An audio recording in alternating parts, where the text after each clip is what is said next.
बिस्मिल्लाहिर्रहमानिर्रहीम। अस्सलामु अलैकुम वरहमतुल्लाहि वबरकातुहू।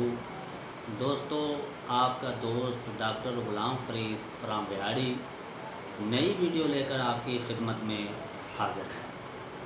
उम्मीद है कि आप भी खैरियत से हों। दोस्तों, आज का टॉपिक है पैरोजेनम होम्योपैथिक दवा। लेकिन उससे पहले मेरे वो प्यारे नाजरीन जिन्होंने अभी तक मेरा YouTube चैनल जो डॉक्टर ग़ुलाम फ़रीद बिहाड़ी के नाम से बनाया गया है सब्सक्राइब नहीं किया तो वो सब्सक्राइब ज़रूर करें।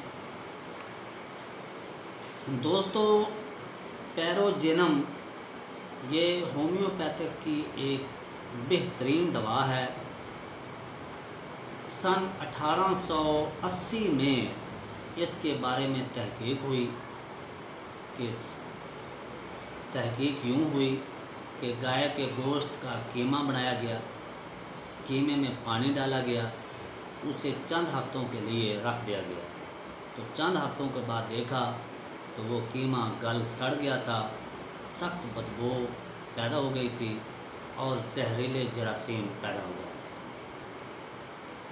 तो ये है पैरोजेनम की पैदाइश कि पैरोजेनम किस तरह तैयार की गई। दोस्तों, अब हम आते हैं इसकी अलामात की तरफ कि वो मरीज़ जो बतूनी होगा, उसमें बेचैनी होगी, तमाम रतूबतें बदबूदार होंगी, तेज़ बुखार होगा, तकरीबन 102, 103, 104, 6 तक ये दवा इस्तेमाल हो सकती है। और नाज़रीन, मैं ये भी आपको बता दूं कि जितना मर्ज़ी बुखार हो, अगर बग़ैर अलामत के भी हम पैरोजेनम इस्तेमाल करें तो बुखार फ़ौरन ठीक हो सकता है। दोस्तों, इसकी अगली अलामात के बारे में बताऊं कि हरकत से कमी, कि ये मरीज़ जब हरकत करता है तो इसकी अलामात में कमी आ जाती है। इस मरीज़ की अलामात को गर्मी से सुकून आता है। इस मरीज़ के जिस्म, मरीज़ के सांस, मरीज़ का मुंह से मुर्दार जैसी बू आती है, जैसे मुर्दार से बू आती है।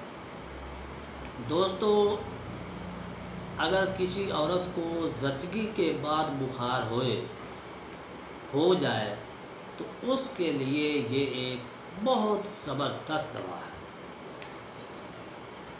अस्काते हमल का बुखार हो जाए तो उसके लिए भी बेहतरीन दवा है। दोस्तों, टाइफाइड मौत का बुखार के लिए भी एक बहुत बेहतरीन दवा है। दोस्तों, ये था आज पैरोजेनम के बारे में।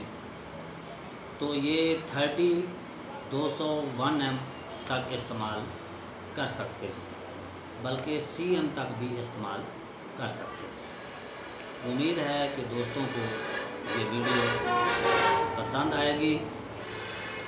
अगली वीडियो तक अपने दोस्त डॉक्टर ग़ुलाम फ़रीद को इजाज़त दीजिए। खुदा हाफिज़।